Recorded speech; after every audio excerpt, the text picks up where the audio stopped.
Hello everyone, Rodney Dangerfield cousin come to you live via webcam from my parody entertainment show. And a young 11-month-old child, girl, is making my parody show today in a tragedy that she's been missing for 2 weeks from her home in Missouri. The child was noticed missing approximately 4 a.m.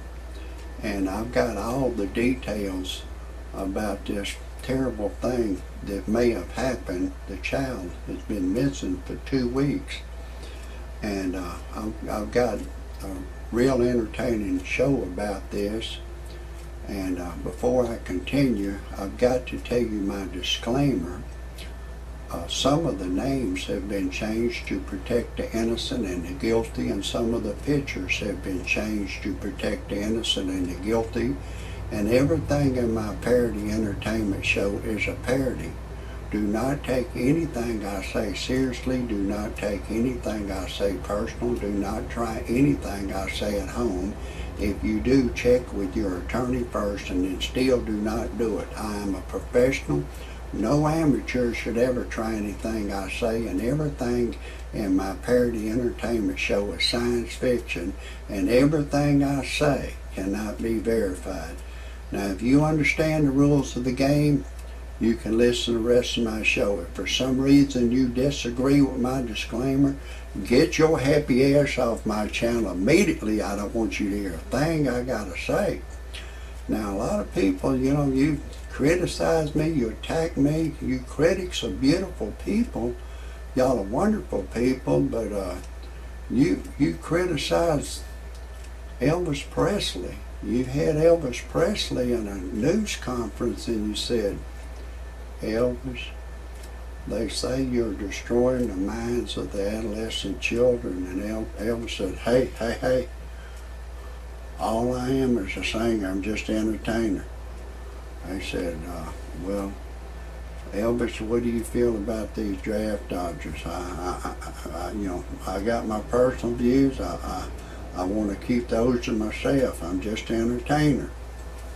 And they started burning Elvis Presley's records. They attacked Elvis Presley, and he overcome it. He overcome it. I commend him. I think he did an excellent job the way he defended himself. But you critics, you attacked everybody you could attack, so if there's any critics that want to attack me for my disclaimer, I've got to put my disclaimer in this just so I can stay legal. But anyways, this girl, she's a beautiful baby girl. She's 11 months old now. She was 10 months old when she disappeared from her Missouri home. And her mother name is Deborah Bradley, and she originally supposed to have indicated that the child she seen the child at 10:30 p.m. Now she recanted the story, said the last time she seen the child was 6:40 p.m. and she said she'd been drinking that night. She was drunk. But she said she had nothing to do with the disappearance of her child, but she said the police are saying that, she's not telling the truth. She failed a polygraph test. And, I personally don't believe that she had anything to do with it, but I've got some ideas to tell the public, to inform the police, to get her and her husband to write down all the names of everybody that they can recall that's ever come to that house, everybody, and let the police interview them. The police, they have like a sense, like a dog, that the way they're trained, they can tell when somebody's lying just almost instantly they can tell when somebody's lying.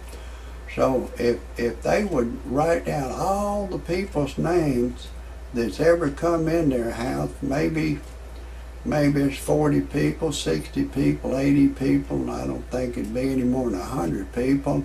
Might be that if they were drug dealers. There's never been any evidence that they were drug dealers, but I think they need to write down all the names of everybody they ever known to come to that house and turn them into the police. Give the police a record of every name of every man, woman, and child that has come in that house. But I'm going to predict it was a man that did this. This is a job for a man. I just don't believe a woman had anything to do with it. I believe a man did it. Just one man, just one.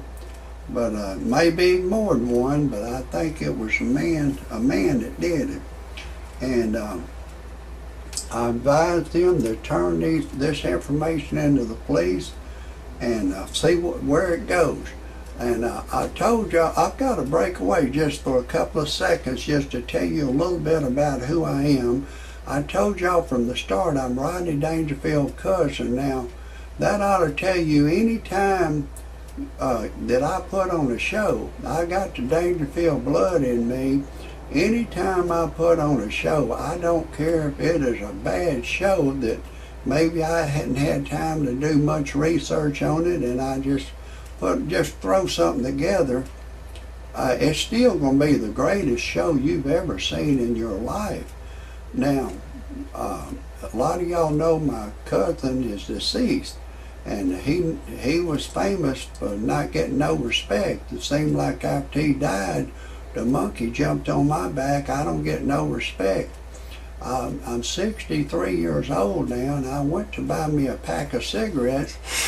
There's a bitch boy behind the counter, and the bitch boy carded me. I say, hey pal, I'm 63 years old. The bitch boy still carded me. Then I went to get me a 6-pack of beers. Another bitch boy behind the counter, and he carded me. I said, hey pal, I'm 63 years old. Bitch boy still carded me. Then I went to a family restaurant to get my food, my dinner.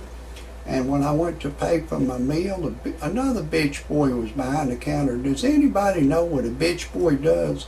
Well, figure it out for yourself. If you don't know, ask somebody. I can't tell it to you on this show, but there's a bitch boy behind the counter.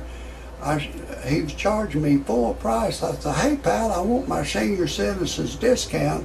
All you gotta be is 55 to get your senior citizens discount.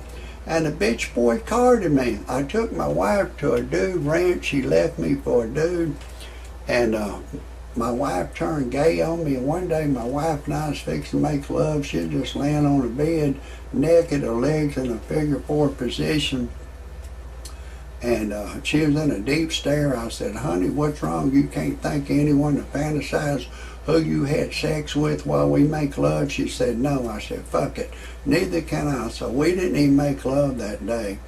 And so I went on and divorced my wife. I couldn't put up with her anymore. And I went on the internet to freepornphonesex.com. All it is a recording of a girl. She'll say, hey lover boy, I'm having a party in my mouth. Would you like to come? If we're alone together, I'll give you permission to do anything you want to do to me over the telephone. It'll seem like I'm there with you live. You can go in the front door, back door, side door, top door. I have to admit, it got my ding-a-ling excited. Then I called the live service. She said my voice was too ugly for her to talk to over the telephone. Then I needed to generate some money, so I went to another website called freebuyseltradeanything.com, and I had an old car, and I put it on there. And once you put anything you have for sale that's legal one time, it'll keep reposting on the Mars calendar indefinitely until you sell it. I sold it, and then I went in the personal section. I put an ad in the personal section. I was looking for a young girl to go to church and pray with me.